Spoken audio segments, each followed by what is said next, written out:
So when the avoidant pulls away, the anxious attacher is going to have that abandonment wound triggered.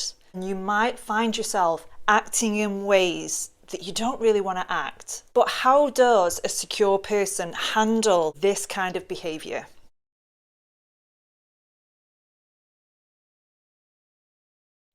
Hi, I'm Amy and welcome back to my channel. Welcome if you're new here. I'm a certified attachment style coach and I help anxious attachers break the cycle of avoidant and emotionally unavailable partners so that you can really thrive in your independence and prevent future heartbreak. And in today's video, it's going to be another contrast video. We're going to look at how the anxious attacher reacts to an avoidant or emotionally unavailable person's emotional distance, them pulling away, the avoidant's mixed signals, and also their inconsistency. But if you're interested in what attachment style you are, I do have a free attachment style quiz. The link is in my bio.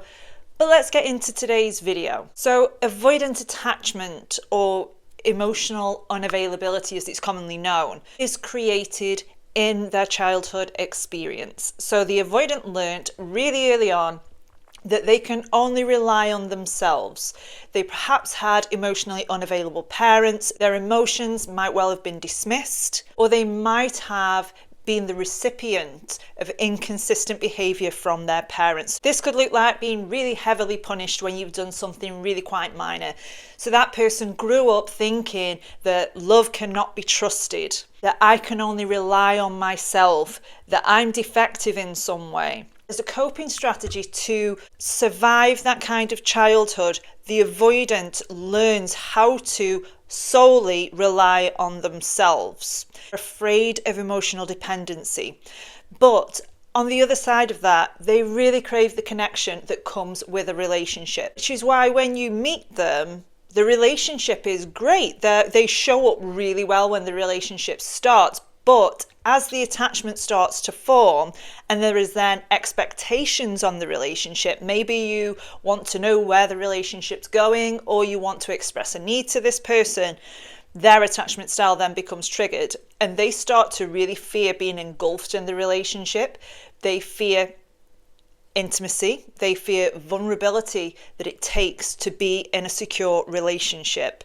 And this is where you'll find this push-pull, the inconsistency, and the mixed signals, because internally they're at a conflict. They want the relationship, they want closeness, but they also don't want it at the same time because they're afraid of losing themselves in the relationship. They're afraid of losing their autonomy and losing their freedom. So they kind of develop this all or nothing approach to relationships where if I get into a relationship, I'll completely lose my freedom. They don't see that you can have freedom within a relationship. So as the anxious attacher, being on the receiving end of this is going to be really confusing to you. It's going to really trigger your abandonment wounds. You're going to feel like you're treading on eggshells all the time, overthink their behavior. You're really going to feel really uneasy because this person has always got one foot out of the door.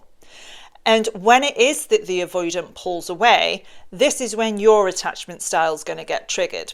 Anxious attachers are really hyper aware of emotional distance. And what they do is tend to really overthink things. They might become really needy. They might reassurance seek from their partner, which only pushes the avoidant further and further away. You might even, and there's no judgment here because I've done this, you might engage in protest behaviors. So you might think to yourself, well, if they're distancing, I'm going to distance and I'm going to be better at it than they are. But you can never be, because it's not in your makeup to be distant from somebody that you really want. Anxious attachers' main needs are connection.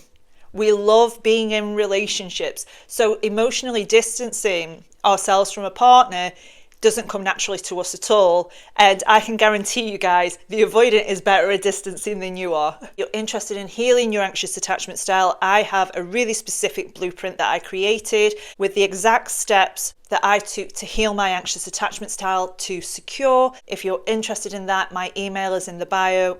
So we can see how the anxious attacher responds to this behavior. But on top of that, and it is that the avoidant comes closer again, the anxious attacher probably won't discuss it with them. If you're anything like me, and if you followed me for a while, you'll know that I was in an on and off relationship for 7 years with a dismissive avoidant. When they come closer again, you almost feel afraid of discussing the situation with them. You don't want to rock the boat. This person has already got one foot out the door. You don't want to push them all the way out. And also, you'll feel such relief that they are actually showing up again. You might even forget that the bad behavior even happened. Anxious attachers are really good at focusing on the positives, because hot and cold, inconsistent love is a subconscious comfort zone for us. It's the baseline that we're used to. So we have a high tolerance for that kind of thing. Because a lot of anxious attachers have codependency patterns in there. We forego our own needs to keep the status quo. So we want to keep the stability of the relationship above all else. All our other needs go out of the window when it comes to this, because we are doing everything that we can to avoid feeling abandoned. So that's how an anxious attached person would deal with an avoidant breaking up, in that they don't really deal with it. They white knuckle it until they start coming back in again, or they chase and push that person away. So in contrast to this, how would a secure person handle this situation? So if a secure person is dating or in a relationship with an avoidant partner, and that avoidant partner starts to pull away, the secure person's alarm bells are going to go off, because that is not a subconscious comfort zone for them. Their subconscious mind will label that behavior as that's not familiar, therefore it's not safe behavior. And unlike the anxious attacher, the secure attacher is going to want to have a conversation about this. And what that might look like is saying, hey, I haven't spoken to you for a couple of days. Is everything okay? They are going to want to address it in some way. And they will know quite easily what their boundaries are around this kind of behavior. So they are more likely to talk to the avoidant directly about the behavior, which might look something like, I notice that you seem distant right now. It makes me feel unsafe. It makes me feel like I'm being ignored or I'm not valued. And then they will see what the response is. If the response is, sorry, that wasn't my intention, this is what I'm going to do in the future, is there anything I can do to help you feel better about this? Perfect response. But also on top of that, the secure attacher is going to see whether that person shows up better next time. They're going to vet to see if this person has integrity. They're not going to do what anxious attachers tend to do, which is tolerate the behavior. Maybe at some point when you're sick of it, it'll come out in arguments or conflict. But this wouldn't happen with a secure person. They would tackle this issue directly with the person. They would make it clear what their boundaries are around this behavior, and they would vet to see whether this person is actively working to change the behavior. If they're not, if they say one thing and do another, that's a huge red flag for the secure person. It's not going to necessarily be this massive red flag for the anxious attacher, because you grow used to that sort of behavior. And this is exactly what happened to me, you guys. And to stay in a relationship where it's constantly on and off, hot and cold, like a roller coaster, like a washing machine, you don't know where you stand, it's not fun. And also, it's not conducive to a secure relationship. This does not happen with two secure partners. And if you're feeling on edge consistently in your relationship, this isn't normal, you guys. I used to think it was. I used to think this is just what love is and this is just how men are. Turns out it's not. And there are people out there who are more conscious of their behavior, who are healing themselves, who are secure, or at least working their way towards secure.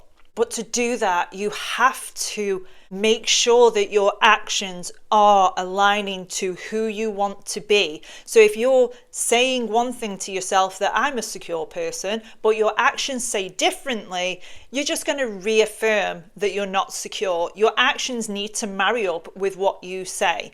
And sometimes anxious attachers, we're in this goldfish bowl where we don't really like what we're doing, but we don't know what to do instead.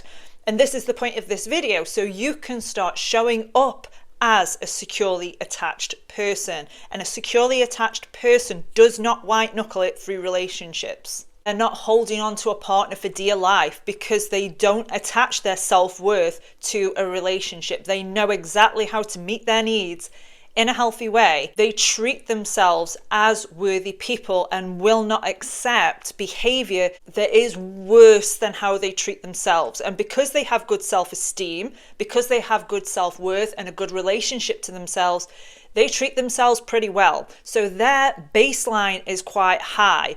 The bar is quite high. So if anybody falls short of that, they are going to notice that and they're going to think this behavior isn't okay. This doesn't necessarily happen with anxious attachers because we do have a lot of our self-worth and identity wrapped up in relationships, and our bar is quite low. And again, this isn't a judgment, and this can absolutely change when you decide to change it, because no relationship is going to make you overcome anxious attachment. Only you can do that by consistently showing up for yourself every single day to the point where you feel okay on your own. You don't necessarily, you want a relationship, but you don't need a relationship anymore. You are completely present and enjoying your life as it is right now. So I hope you found that video helpful. If you did, drop a comment below. I have a 6-week self-study course coming available soon. If you subscribe to this channel for information for that. But I'm Amy, and it's an absolute pleasure to help you improve your self-worth. And thank you so much for watching.